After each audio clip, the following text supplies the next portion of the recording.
What is up, everybody? Today we are talking about Jill Scott performing oral sex on stage and a lot more on Black Hollywood Live's The Trend.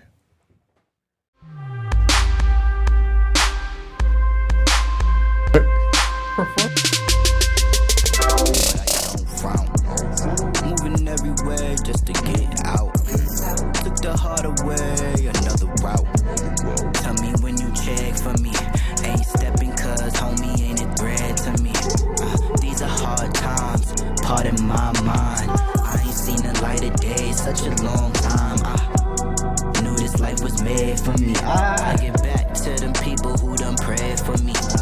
Hopped up in the whip cause I know I got cheddar. Got a new bitch cause I know she is wetter. Hoping she don't splash on the Mason Margiela. Yeah, took her out to eat, had some chicken Marcella. Yeah, had to sacrifice just to reach another bracket. I ain't have a silver spoon, I had to work magic.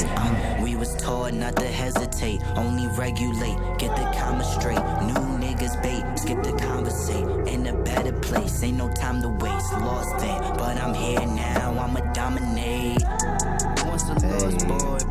Hey, that's how you start a show right there, Marz. What's up with that, man? Right. I'm feeling that. What's up, everybody? Welcome to Black Hollywood Live's The Trend. I'm your host, Derrial Christon. Joining me today is Courtney Stewart. You got your little fall, What's up, winter. Yes, I got on sleeves. It's not hot no more, praise the Lord. Even though I love the heat, I'm glad it's like, 60 degrees. That's good cold for me. Well, it's supposed to get a little cooler at night, but we're talking about Well, I that. deal with that, but as long as it ain't snowing, we were talking about earlier, I'm good. As long as you're not in New York or on the East Coast right That's now. right. We And don't need representing, East Coast coming cold. from the East Coast right now, you just saw his video, Marz, Lost Boy in the House. That's a great video, man. I'm feeling that. Thank I'm you feeling so that. That track much. is hot. Yeah, so Appreciate it. That's the way you come in a show right there. We was just like, He's just real you feel chill. it. We You like feel it. it. Vibe. It gives you that vibe that you need, right? You know what I'm saying? And it definitely gives you that East Coast too. I'm feeling that. I was telling you, I was there a couple weeks ago, so I got my East Coast love because I lived there for a while. But it's nice to get back there and feel that energy. Yeah, definitely. I just got back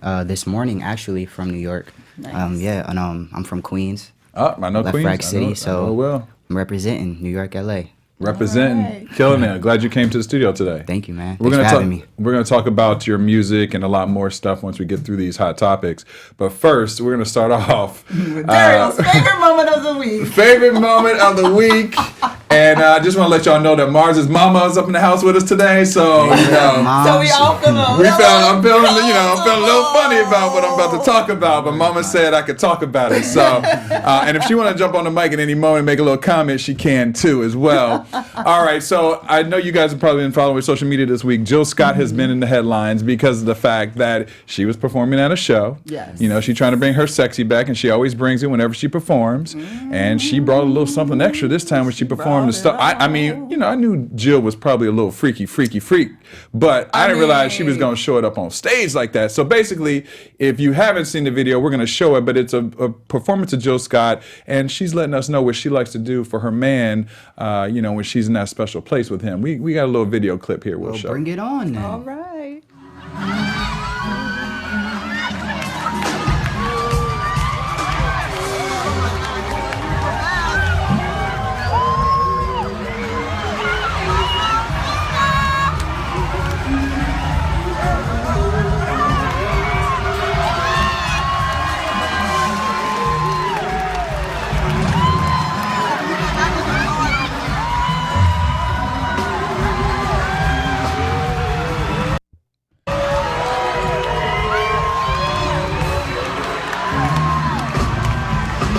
I mean, that gives you a nice little tease of what the full video was. You can catch that on many social medias this week. Many social medias this week. Floating everywhere. I right mean, now. like I said, I'm used to Jill. She talks about love. I mean, she mentions sex. I've seen her perform several times, and she always brings it. But I really felt like she was bringing a little extra this time. She brought it all. She brought it all. People were shocked though, but Jill Scott is not no stranger to the erotic in her music, in her poetry, in her performances. So the running joke is that like everybody that knows Jill Scott worked for real was like, why y'all surprised? Like, why y'all playing like y'all ain't know this woman? I mean, I hear you, but here's the thing: is like she's never really Not to my She knowledge. never been caught on stage on somebody's camera and it's gone viral. Okay, I mean maybe that's it. But even in her music, I mean she the way that she flows it is not just in your face. I mean she still leaves it to a lot of mystery. I feel like I mean, she was trying to be mysterious. It was mystery, right? I felt like I understood though. Magic hands, you know. Marz, what did you think when you saw it? Because you may be on tour with her one day, you know what I'm saying? It was interesting. Kind of a little bit uncomfortable, but it was interesting. You know what I mean? But yeah, she does her thing. Yeah, I mean, listen, I think I was just more in shock because I've never seen her do it. I mean, I'm not surprised that she's a freak, like I said, but it's just the fact that, you know, she just put it out there. I was like, all right, Jill. I mean, that video's about 2 minutes. We didn't even show the whole thing. Yeah, you know, it's a much longer video. It's a much longer video, so you should check it out. So that is why that is the video of the week for me. And it made Derrial smile real wide. I mean, at the beginning, I'm still smiling. Hey, hey, hey. Oh, that's hilarious. As far as I'm concerned, it's we can just talk to Marz at this point. We didn't even do topics. I'm happy. No, we should. Okay, what we got, Courtney? All right, we're going to chat about some stuff. And first up, we're talking about people, doing positive things for the culture. And this week, y'all, we got the white folks doing great things for the human culture as well as the black culture, okay? Right. There's a group of women in Memphis, Tennessee that saw, there was a video that went viral that a group of black kids were at a mall and they were basically escorted out of the mall, harassed a little bit by the security and the police, and escorted out of the mall for wearing hoodies. And one of the students or young persons, high school student, I believe, ended up arrested. And there was also a former journalist who was there filming the whole thing that also was arrested when this event went down. The argument that the mall is kind of giving is there's been some back and forth about what really transpired. They're saying that the kids had their hoodies up and they were difficult when they were asked to take the hoods off because there is a policy in the mall that, you can't have your hoods up for security reasons. They need to be able to see people's faces on the security cameras.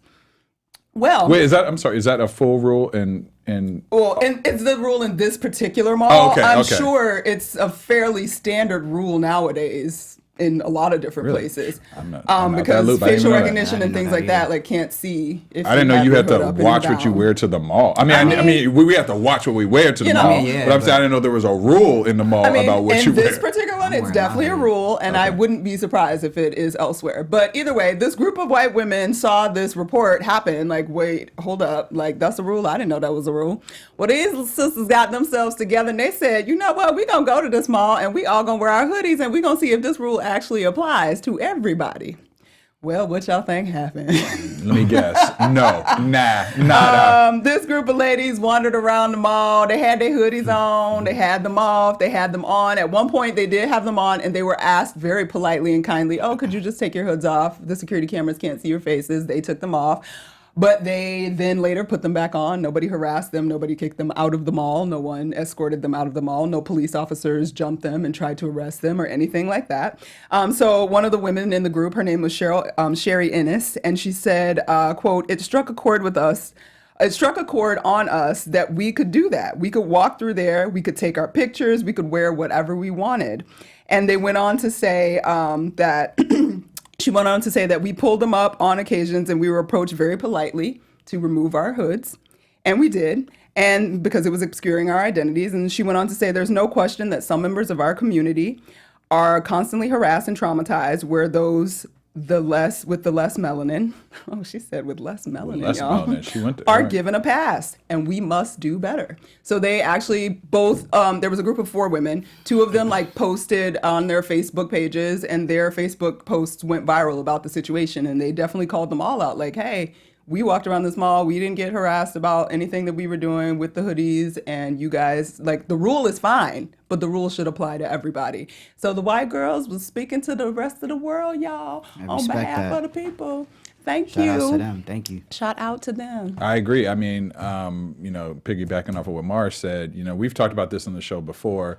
Even we had Black Lives Matter, and even what happened with the black guys up in Starbucks. Yeah. I mean, there's countless times that white people have actually stepped up and said things to support black people. So, I've said this before, and I know everybody knows this. I think it takes a full force to make a change, because unfortunately sometimes we as black people, as much protesting as we do about certain issues that happen to us, I think that they're overlooked. They're like, oh, they're complaining again, whatever have you. Exactly. You know what I mean? But when white folks step in and like, no, support these Negroes. You know what I mean? It kind of changes the game a little bit. Yeah. I always feel like, white people, y'all got to get y'all cousins the same way we got to get ours. Because they're not, when it comes through our filter, it's seen differently, as you said, to other people. But when it's your fellow white sister or white brother being like, look, I experienced this is real. They not making up, that they get singled out, that gives a different energy to it and a different truth, whether that's right or wrong, who's to say? But in the end, it's helpful. So y'all keep on getting y'all cousins for white folks. I love y'all. And I hope they go on a circuit too. Hit all the, hit the Ellens and hit the CNNs and, get this story out there. You know what I mean? Because that's how people who are not African American or people of color who feel like, oh, there's no racism in the world, this shows it. For sure. Yeah. And we need more love. Let's spread love and peace, y'all. Spread the love. And stop wasting my tax dollars arresting teenagers for dumb stuff. Please there's stop. way more mess going on in the world that we need to deal with. But we're going to move on from that. All right. Speaking of great things that white ladies are doing, we got white ladies and black ladies coming together this week at the Red Table. So Miss Jada Pinkett Smith was all over everything this week because of her. I mean, she's always all over everything with this talk show that she's been doing. But this week was a very powerful conversation between black women and white women, and sort of the relationship and why those relationships over the generations have been strained in this country, and really actually sitting down and facing it. And she sat down with her mother, as she always does, Adrienne, her daughter, Willow, and one of her producers, who is a white woman named Ann Price. And they really just went in talking about, what it's like to deal with, befriend, and be in relationships with white women and black women. And one of the things that was sort of amazing to everybody, I guess, they were shocked that Jada Pinkett is she was addressing the fact that she has her own prejudices towards white women, and that she spoke about how white women with blonde hair are a trigger for her because she was very poorly treated as a child by a white woman with blonde hair, and how she had to sort of grow into, even as an adult, even though she knew, it's wrong, you can't couple everybody in the same group just because they all have blonde hair, but how it mentally affected her so much that even as an adult, she's almost 50 years old, she's still having to check herself on those types of things when she sees a white woman with blonde hair. Yeah. And then it's a trigger. Yeah, it's a trigger. And she also, her producer, who is the white woman, Ann, she was speaking about how she wants to talk about race but doesn't always know what to say and is always uncomfortable, and who is supposed to make who comfortable. And Jada sort of gave her the opportunity to sort of dive into questions about her own questions and how to speak to black women, and why Jada doesn't think feminism is applied to black women. And they had a great conversation about that. But the big PowerPoint of the episode was when Ms. Jane Elliott, who is an educator and activist, 83 years old, has been doing it for quite some time on race. She is also a white woman. Or as she says, I am a faded black woman. Because she's an anthropologist as well, and is aware of the history of the human race, and wanted to reinforce that we all are humans, and we started from black women, and therefore all of us are just faded further black women because we moved further away from the equator, not because we're any different. So in the end, it sort of came together, but it's been all over the place, and sort of talking about even with dealing with black men and white women, and those issues with why black women have issues with black men dating white women, and why that is sensitive. And they just really went in really honestly, and lots of people felt a ways about it all over the net this week. Yeah, well, I saw that, and then also, didn't she reveal that she had dated a white man, and then her mom She had did, a and her problem mom with that. admitted that she hated that, and it was really uncomfortable for yeah. sure. And then Jaden's been in the news too because of about Tyler the Creator, and said he's his boyfriend, and which people don't but know he if that's didn't true. totally because he said it's been his boyfriend for life or something, and Yeah. everybody's like, who knows? Yeah, But so yeah, it's been they all have been in the news a lot this week. yeah, people are talking about all of that. All of that. So I'm curious though, do you guys feel like that you've had do you have challenging relationships with white men in the same way that black women express having difficult friendships with white women? I mean, that's an interesting question because it sounds funny when you say I have several white friends. I grew up in a neighborhood where I was the minority of a majority white neighborhood and white high school, grade school, and everything. And the thing is, there are certain things, even with my white friends now, that are triggers for me being a kid. I mean, being called a nigger a couple times, several times, and then also just like even just, I remember they used to always like to touch my hair. And whenever still to this day, like a white person touches my hair, I'm like, let me have some personal space. So I know that's probably a trigger. Well, I know it's a trigger from being a kid. Yeah. So I would say, yeah, I mean, there's still certain things, or like even, having to educate people sometimes who are not African American on certain etiquettes of things that, like when people say you're well spoken, that's a trigger for me. When white people tell me I'm well spoken, because I'm like, what do you mean? Like, what am I supposed to, what as opposed to what? Yeah. So yes, to answer that question, clearly I still got some issues with that. So what about you?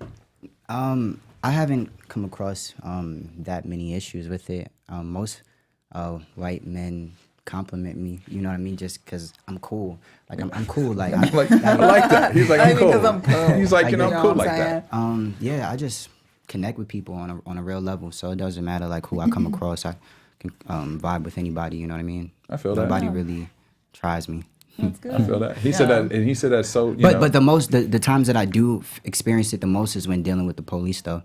For sure. You still have that feeling, yeah, for sure. I mean, it's funny because I was trying to think to myself if I feel like I have some prejudices, I think, that are about white women and mistrust for white women. Really? And but it also came, I mean, all I've been around since third grade, I've been in majority white environments from my education and everything. So I definitely have had experiences some that were things, super negative, and they influence how you see. And it's not like, oh, I won't be friends, because like you said, I got lots of white friends, because that's just how it goes. But it is also those white friends, how much race conversation can you actually have with them that's very comfortable. And there's a fewer number of those white friends that I can really have race conversation with, that they don't, get all weird about and can really engage on that level. Exactly. So yeah, it's an interesting dynamic. It is. For sure. You something else pop up? I did. I mean, I just feel like sometimes people like judge. I mean, everybody judges though. I mean, white, black people, just sometimes, especially being out here in LA, I feel like even when I walk into certain places, like I get looked at certain ways. Like it's all about perception. Like I can be in a Mercedes and people look at me like I got money, and then like, oh, like what does he do for a living? You know what I mean? Or I can hop out of Toyota and people were just like, I don't know. I just feel energies when I walk into like certain rooms and stuff like that. So I pay attention. I feel that. And LA is a weird city with that anyway, because people are a little bit more, I would say, judgy of those type of things here anyway. Sure. They pay attention to that a lot more. Definitely. Than they do in Ohio, where I'm from. They're like, you got a car? Good. Yeah, but then again, you got another whole element of like Ohio suburbanness and like that's true. Family and class, and that still that plays I feel you. Nationwide. So That's true. LA will get a bad rap, but in the end, it's actually like we everywhere, do it all over a little the bit country. everywhere. No, I feel that. It's just it's just not as in your face, probably is what it is. Yeah. All right, we're gonna move on to our Euroweb story spotlight of the week. I like. Tony, give me that again. Remix that again. There you go. It just hypes me up. All right. Euroweb story spotlight of the week. All right, this story is cray, y'all, because when I saw this video, I was like, yo, I don't even know how to react to this. But there is a teacher who's in California, LA teacher who was arrested for fighting his student after receiving there a video that went viral of him punching this student who was making some racial slurs towards him. So the incident took place last Friday at Maywood Academy High School. Students said they witnessed Marston Riley, who's 64. He was asking a classmate to leave the room because he was not dressed properly in I guess his uniform was not proper. And the students start responding back to him, swearing and calling him the N-word.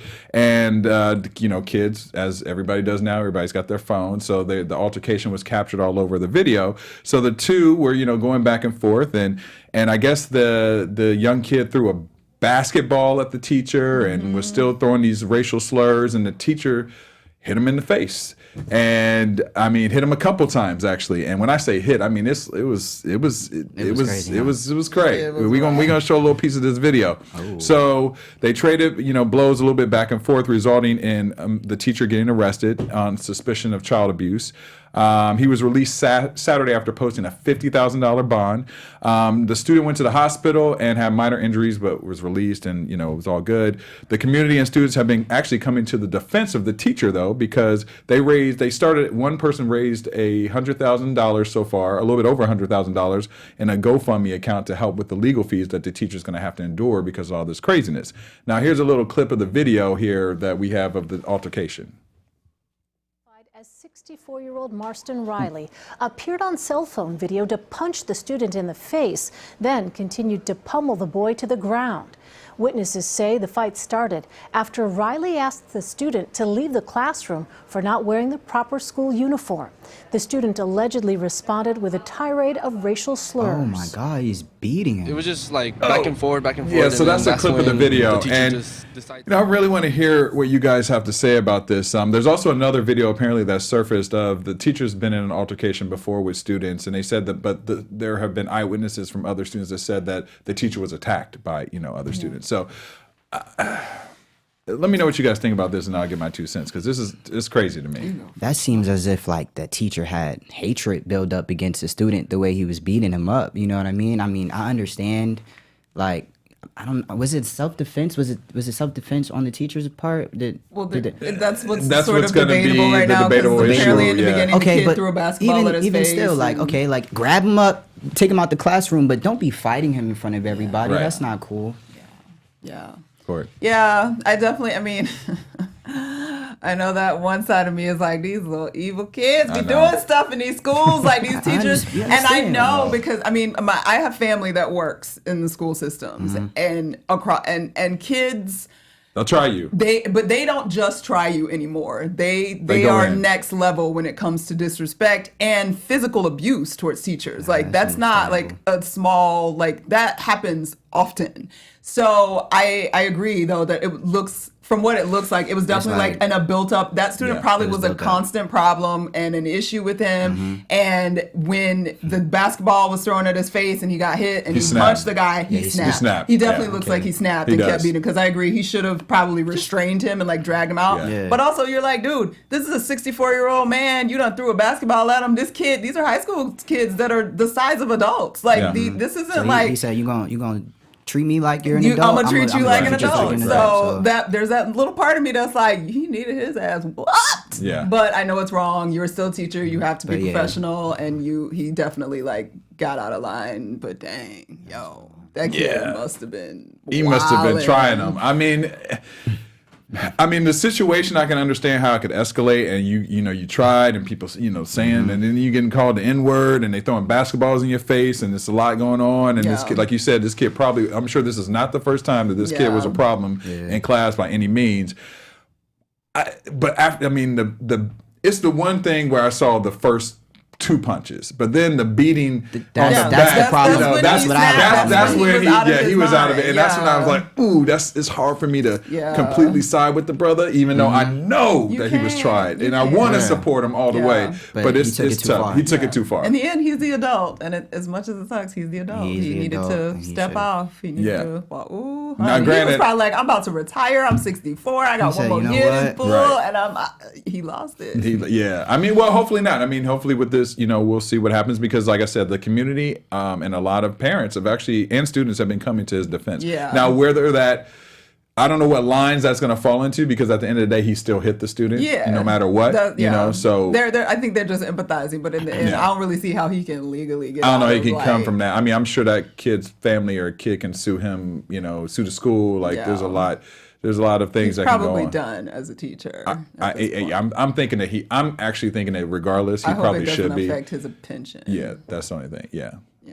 But I'm thinking that he should probably. It's been too stressful. It's been too stressful. Kids is driving they wild, driving you. man. They making you wild. Go. After this case, go on vacation. Go to the Bahamas for a little bit. Shout out to the teachers, y'all. Y'all got a hard. Y'all got a hard life. Y'all got a hard life. It is not easy. And because I don't know if I could have that kind of patience. Because I thought kids were bad when I was in school. Like I knew bad. Like wow, but nobody would step to a teacher. There might not. We had a couple, but not like this. Nobody that would step. Not like that. Not like this. No, they would do dumb stuff. They would speak out of turn. Yeah. Lead a class or something like. Nobody was trying to beat down a teacher. Not trying to fight them. I mean, maybe leave the room. Leave and ignore them. All of that. But I know somebody. Right. Yeah, well, this is going to be interesting development to see how this all lands for good luck, Mr. Riley. Good luck with that, Mr. Riley. Well, you got your GoFundMe account. Maybe it'll keep growing. Yeah. So we'll see what happens. We'll see. Speaking of fights, did you know that our favorite black couple had to go to counseling? Guess who that is? Guess. Michelle Obama. Michelle Obama. Michelle and Barack Obama, the king and queen of black love, had to go to counseling. Who knew? I did not know this was the case. But Michelle has been going on a tour because she just released a book. Yes. It's called Becoming Michelle, and she's given all the tea on everything that's been going on with her through the years, from miscarriages to, life with Barack, through politics, through Trump, everything.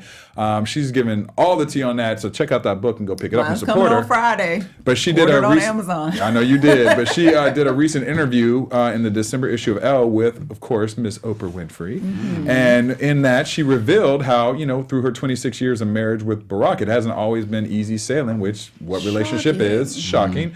But she said that they had to undergo counseling, especially, this is one thing that she said, when you get married and have kids, your whole plan once again gets upended, especially if you get married to somebody who has a career that swallows up everything, which is what politics is. She said, noting that being married to Barack taught her how to swerve, but his swerving sort of, I'm flailing in the wind, she added. So, he was a in-demand guy, and I'm sure through that political career, it wasn't always easy to kind of take the the back burner to probably the relationship in a lot of ways.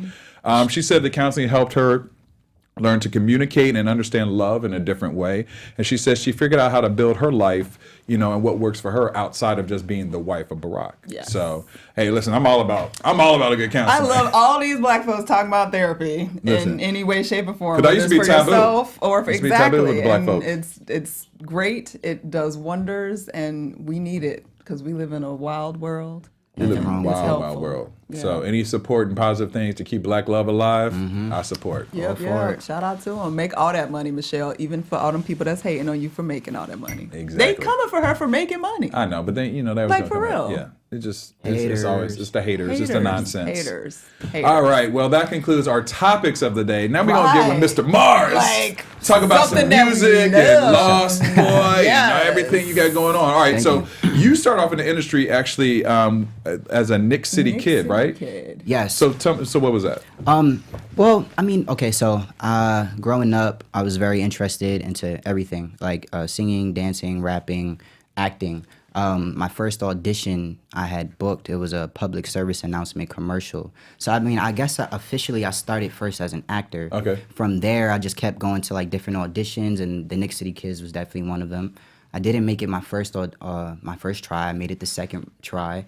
And then, I was dancing at Madison Square Garden in front of thousands of people. It was magical. Wow. Yeah. Wow. So electrifying, yeah. And then when did you know, there's always that moment I always say that, especially working in this business or whatever career you are, you know that moment where you're like, this is what I really want to do. I need to be there. And was it during that, or did you have it early on, even before that?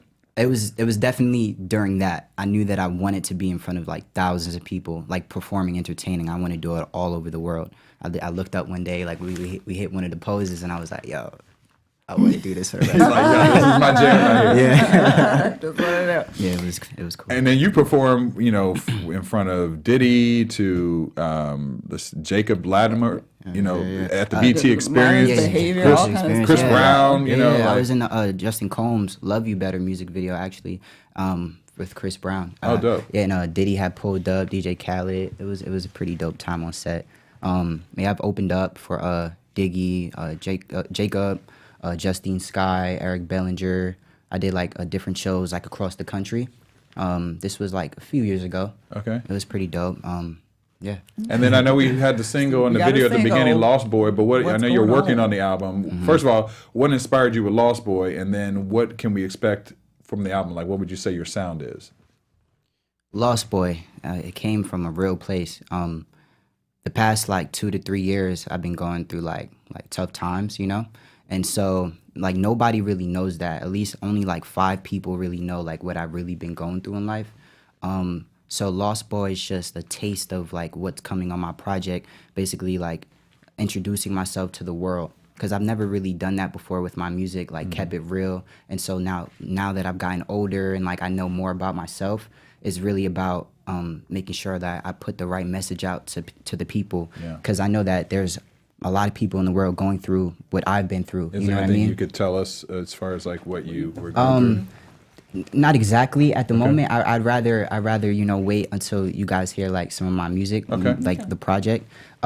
So then you can ask me about it then. Well, we will be having you We back. will, So. for sure. I would But love to be back. what did you find? So you mentioned how this is the first time you're sort of feeling the most real in your music and getting to that it's place. amazing, What has actually. been the most challenging part about doing that and sort of peeling those layers back musically? Just hearing people respect it. You know what I mean? People respect real nowadays.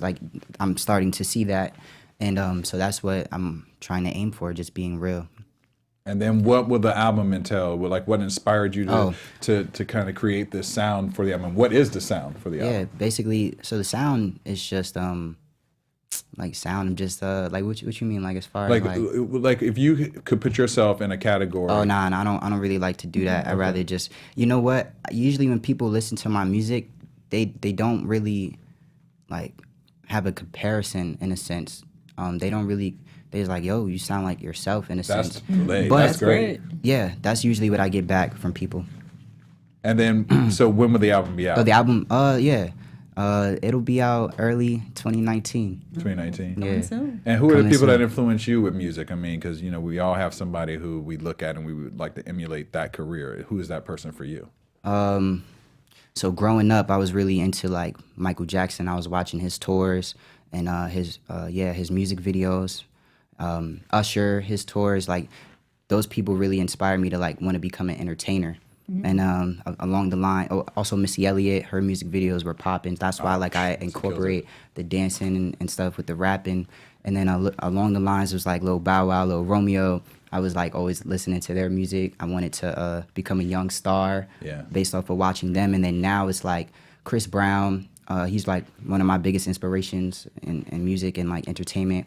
Also Kanye, Jay-Z, a lot of a few rappers that are pretty relevant right now. You know what I mean? Drake is fire. Drake. I mean, Drake does not put out a hit. doesn't You know what I not mean? disappoint. Everything is a Drake's hit. that guy. Does Yeah, not he's fire. disappoint. And you're a triple threat because you got the acting, you got the modeling, you got the music. How do you kind of balance all three of those things? And do you think that nowadays, in order to really make it, you have to have all those things? I think so. I mean, why not have different streams of income? You feel me? I feel you on that. Get those checks. I'm in a national McDonald's commercial. Actually, it aired in September. So people were seeing me on TV, posting it on their story, yo, look, it's that guy Marz. So that was pretty fire. It was going around. It was played a lot during the football games and stuff like that. Hey, I in know what prime that time, means. it was Those are pretty great dope. Those are residual nice checks. But yeah, you Nice definitely have to be well-rounded in this industry. You know what I mean? Don't be afraid to take risks and chances and try different things. That's the only way you'll grow and keep progressing and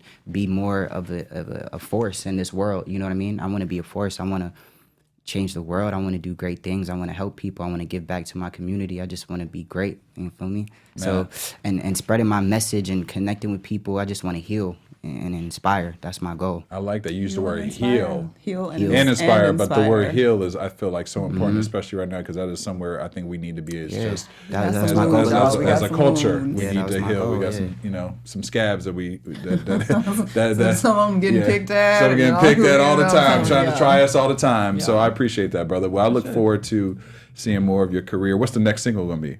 You know yet? Stay tuned. Stay tuned. All right. Yeah, you know, check out, on my social media, that guy Marz with a Z. I think you guys see it somewhere. Shout outs to lower Black third. Hollywood Live for having me. I really Coming back. appreciate it. And yeah, We got to bring the whole thing back. We got to bring all the music back. And before I go to you, Courtney, Tony, can we go out to his music as well? We want to go out to Lost Boy. Yeah. And Courtney, where can fans find you? I'm all over the social medias at Stewart Starlet. And you can find me at Derrial Christon on Instagram, Twitter, and Facebook. And if you are watching CBS on the weekends, you can check me out on the Lifestyle Show. This is LA. Yeah. And before we leave, I also want to give a sincere condolence to the Sean Diddy Combs family. We lost Kim Sure. Porter, Jim, and unexpectedly, and my prayers are with him and his family, and also to all the people who've lost their homes in this tragic fire that's been going on in Southern California over the last few weeks. Yeah. Truly, my heart goes out to all Stay you up, guys. stay Stay up, up, Stay y'all. up, Love stay up. somebody and eat a whole lot of turkey next Tell week. somebody you love that you love them, because that's the most important thing. And we'll see y'all next week. Or not. From executives Keven Undergaro, Derrial, Christon, Tiana Hobson, and the entire BHL staff, we would like to thank you for supporting Black Hollywood Live, the first online broadcast network dedicated to African American entertainment. For questions and comments, contact us. info@blackhollywoodlive.com. Like us on Facebook, tweet us, or Instagram us at BHL Online.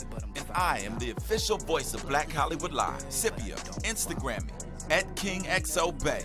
Thanks for tuning in. Hollywood redefined. The views expressed here are those of the host only and do not necessarily reflect the views of BHL or its owners or principals.